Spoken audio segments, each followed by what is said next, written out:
بسم اللہ الرحمن الرحیم۔ السلام علیکم۔ دنیا میں اگر کسی کے لیے کوئی مشکل کام ہے تو وہ ایک باپ کے لیے ہے کہ جب وہ اپنی بیٹی کو گھر سے رخصت کرتا ہے تو اس کو یہی ڈر ہوتا ہے کہ میری بیٹی کو کوئی دکھ نہ پہنچے اور دوسرے گھر اس کو کبھی کسی بات کا تانا نہ ملے۔ وہ اپنی زندگی کی ساری کمائی اپنی بیٹی پہ لگا دیتا ہے، صرف اس وجہ سے کہ بیٹی ہمیشہ خوش رہے اور سسرال والے یہ الفاظ اس کو کبھی نہ سنا سکیں کہ تمہارے باپ نے تمہیں کچھ بھی نہیں دیا۔ ایک شخص کی 3 بیٹیاں تھیں، اس نے ان کو بہت ناز سے پالا، مگر اس کے پاس اتنا کچھ بھی نہیں تھا کہ وہ اپنی بیٹیوں کو جہیز بھی دے سکے۔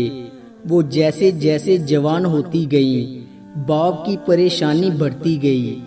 ایک دن وہ بہت پریشان بیٹھا تھا کیونکہ اس کی بڑی بیٹی کا رشتہ اس کی بہن لے کر آئی تھی۔ وہ اس پریشانی میں مبتلا تھا کہ بیٹی کو کیا جہیز دوں گا، میرے پاس تو کچھ بھی نہیں۔ وہ دل ہی دل میں بہت اداس اور دکھی تھا کہ اللہ تعالیٰ نے بیٹیاں تو دی مگر ان کا نصیب آگے کیسا ہوگا۔ میں اتنا طاقت والا بھی نہیں کہ کچھ کر سکوں، مگر رب کی قدرت ہے کہ وہ بیٹی پیدا فرماتا ہے تو اس کا نصیب بھی بناتا ہے۔ وہ اسی سوچوں میں تھا کہ اس کو اپنا عزیز ملا جو اس کی اکثر مدد کر دیا کرتا تھا، کیونکہ اس کی اپنی کوئی اولاد نہیں تھی۔ وہ اس کی بیٹیوں کو اپنا سمجھ کر مدد کرتا رہتا۔ وہ اس کو دیکھ کر کہنے لگا، کیا بات ہے، پریشان لگتے ہو؟ وہ کہنے لگا کہ اب بیٹیاں بڑی ہو گئی ہیں، ان کے رشتے بھی آنے لگے، کیا کروں، ہاتھ میں کچھ بھی نہیں ہے۔ وہ یہ کہہ کر رونے لگا تو اس نے تسلی دی کہ اللہ تعالیٰ کرے گا، کچھ ہو جائے گا، تم کیوں پریشان ہوتے ہو۔ وہ اس کو تسلی دے کر چلا گیا اور کہا کہ کل میں اور میری بیوی تمہارے گھر آئیں گے۔ دوسرے دن وہ اپنی بیوی کے ساتھ آیا۔ ان کے ہاتھ میں ایک تھیلا بھی تھا جس میں زیورات اور کچھ رقم تھی۔ وہ ان کے گھر آئے اور ان کو نہیں دکھایا کہ ہم کیا لائے ہیں۔ چائے پی اور اس نے کہا کہ بڑی بیٹی ہم سے ملنے نہیں آئی، وہ اندر کپڑے دھو رہی تھی۔ اس کو بلایا تو وہ آئی اور ان کو سلام کیا تو اس کی بیوی نے اس کو اپنے پاس بٹھا لیا اور اس کے ہاتھ میں وہ زیور کا تھیلا دے کر کہا کہ یہ ہمارے بڑی بیٹی کا تحفہ ہے۔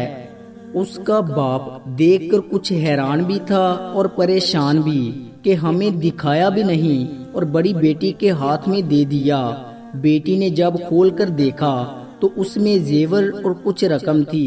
وہ کہنے لگی، نہیں، مجھے ان کی ضرورت نہیں۔ وہ باپ کھڑا ہو گیا کہ آپ لوگوں نے یہ تکلیف کیوں کی؟ وہ کہنے لگے کہ یہ آپ کی ہی نہیں، ہماری بھی بیٹی ہے، ہم اس کو اپنا سمجھ کر دے رہے ہیں۔ وہ باپ تھا، کیا کرتا، اس کی آنکھیں آنسوؤں سے بھر گئی تو وہ میاں بیوی کہنے لگے کہ اس میں رونے والی کیا بات ہے، اللہ نے ہمیں اولاد نہیں دی مگر اولاد کا پیار تو دیا ہے، یہ سب کچھ ان کا نصیب ہی تو ہے، بس آپ ان کے لیے دعا کیا کریں کہ اللہ تعالیٰ ان کو بری نظر سے بچائے۔